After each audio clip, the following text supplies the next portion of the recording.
Something just arrived in the mail. Something I've been waiting for. Let's go take a look at it.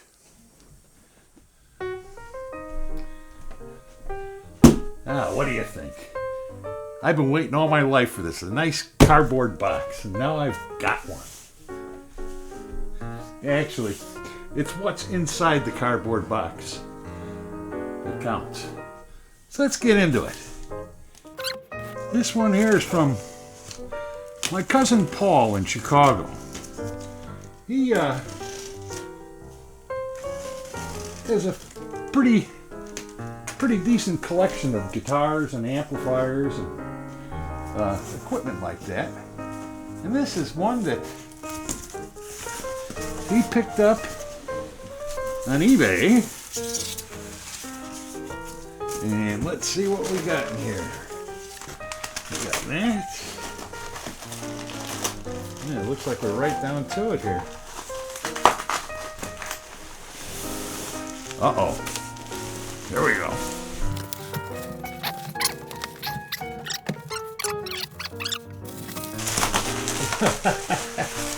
Yeah. The Sunn Spectrum 1. The tubes.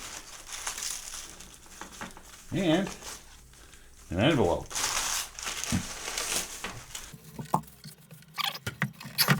There we go. That's pretty nice looking.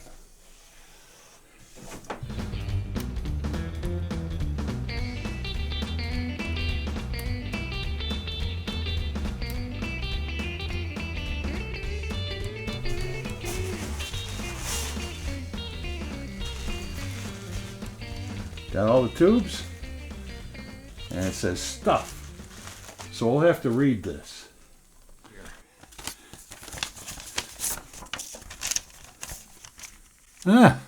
K&S Precision Metals. Great company.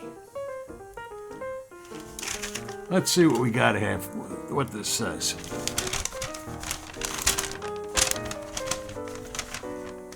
Check tubes and bias. Check filter caps, plus all caps. Replace as needed. In an amp this old, it's probably a given. Let's see. Replace power cord with 3-prong cord. Right, bring it up to modern standards. Yeah. Remove the death cap. Disengage polarity switch. Yeah, sure. As a matter of fact, I got a plan for that polarity switch anyway, so. Clean all pots plus tube sockets if needed. Install ohm selector switch 4, 8, 16. Now, it's an impedance selector on the output, is what it is. I've done this on another amp for him before, and it works quite well, so. That's what we'll do. Install loop in-out. Note, remember the 200S issue. Yeah, the 200S issue.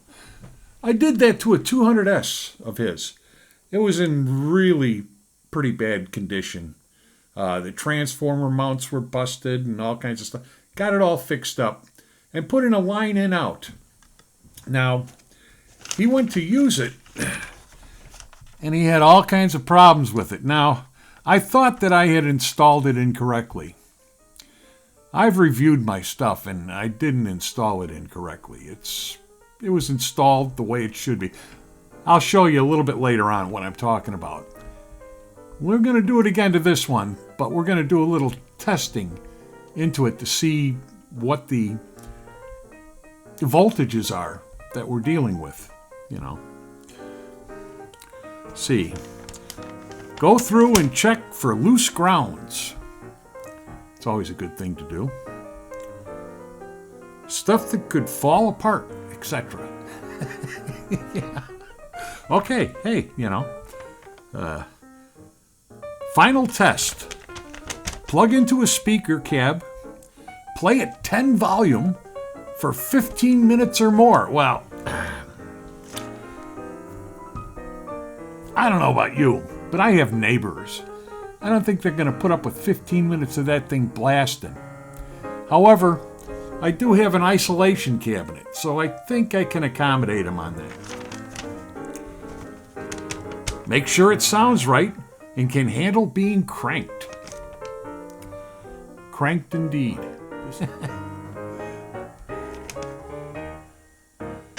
Got any amp mod suggestions or ideas? I have a few. We'll get into that. Let's see here.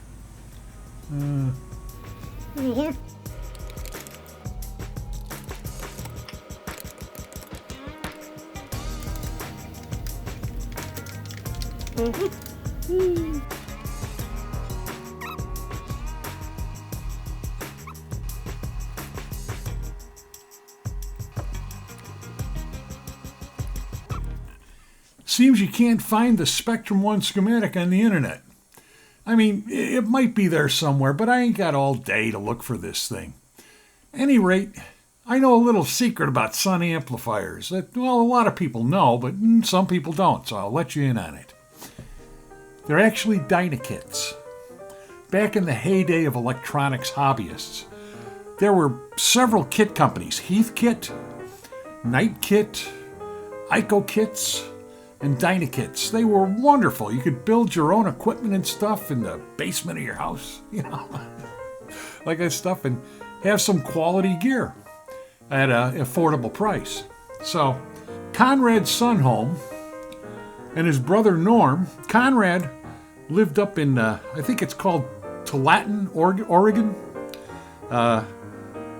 Conrad was kind of an electronics aficionado. He was an electronics guy. He liked electronics. And his brother Norman was a bass player. And he had a problem with the bass amps. I mean, I think the story goes is that he was using an old Bogan 60-watt PA head and a speaker cabinet for a bass amp in his group. And he couldn't be heard. It wasn't... It worked okay. We're talking like 1963 here now. I mean, we're not talking about modern equipment. At any rate, Conrad decided to go down and get himself a Dynakit and build it and make his brother Norman a bass amp. Right about that time, Norman's group, known as the Kingsmen, had a hit record called Louie Louie. And Norm took that amplifier out on tour. And he got a lot of notice from a lot of people. And before you knew it, the boys in Tualatin, Oregon were making amplifiers and made an amp company called Sunn, after Sunholm, their last name. So what we're going to use is a Dynaco schematic. They're almost identical. So let's take a look here at this at a Spectrum 2 schematic. Spectrum 2 was the successor to the Spectrum 1. And as we can see, it's got KT88 output tubes. It's also got a 6AN8 phase inverter. That's a cathodine phase inverter in place. So that's not our amp, Let's take a closer look at just the amplifier. The structure of the amplifier is the same as a Dynaco. Here, let's bring up the Dynaco Mark III. All right, so we can see by the Dynaco Mark III, we have the KT88s for the output tubes, and we got the 6AN8A for the phase inverter. But that's what it is. Now, let's take a look at the Dynaco Mark II. A little closer. The Dynaco Mark II has EL34s for the output tubes. That's what we have here in our Spectrum 1. But it has a 6AN8A phase inverter and mid-stage amplifier, the pentode. So this is not our guy. Well, Dynaco also made a Mark IV. And let's take a look at that. Now, as we can see, We got EL34s in the output, and we got a 7199 for the pentode, triode, cathodiene phase inverter. This looks like the schematic that we should use. Now, there may be some minor differences between this and the Spectrum one, but I doubt it. He more or less put Dynakits inside of new cabinets and sold them as Sunns. That's the way they did business, at least in the early years, and this is one of their early amplifiers. Recording a movie. Okay, let's take a look at the tubes. Let's start with the preamp tube. There we are. It's an RCA branded 12AX7, or for you English people, ECC83. It's basically the same kind of tube. There's new old stock. I don't see any cathode dust in the bottom. And the gitter flash, the flash gitter there, looks good. This is a great looking tube. Physically, it looks in excellent shape.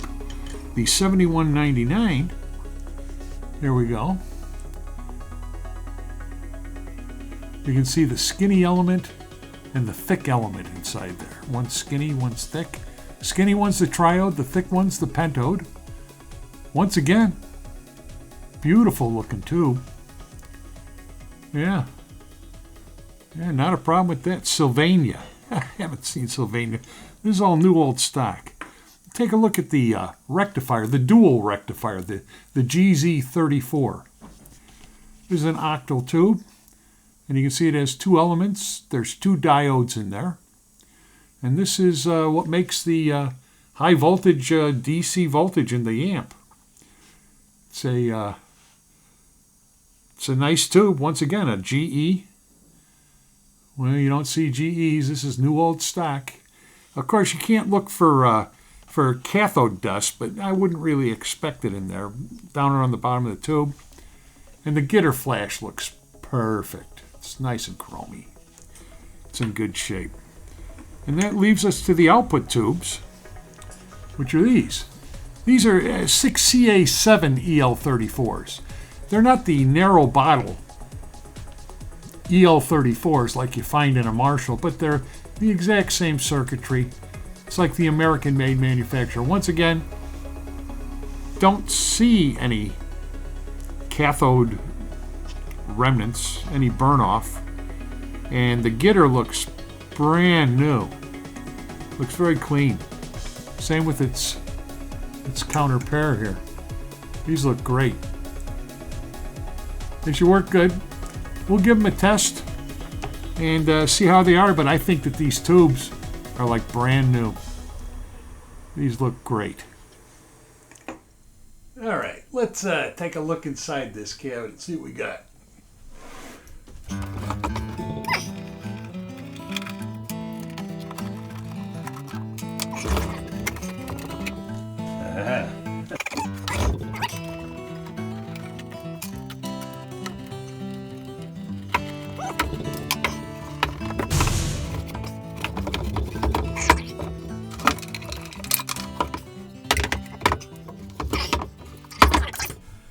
Yeah, we can take a look inside. All right, here we are.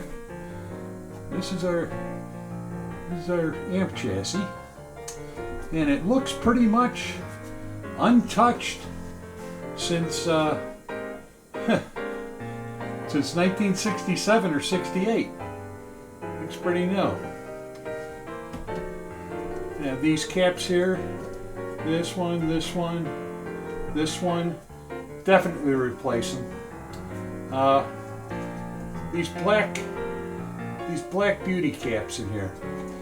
We're going to check all these caps and check their ESR, their estimated series resistance.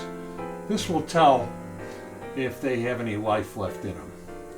If they're good, we'll keep them. If not, well, then we'll change them out. Here we have this is a mica capacitor. I believe that's in the feedback circuit. And it looks really clean.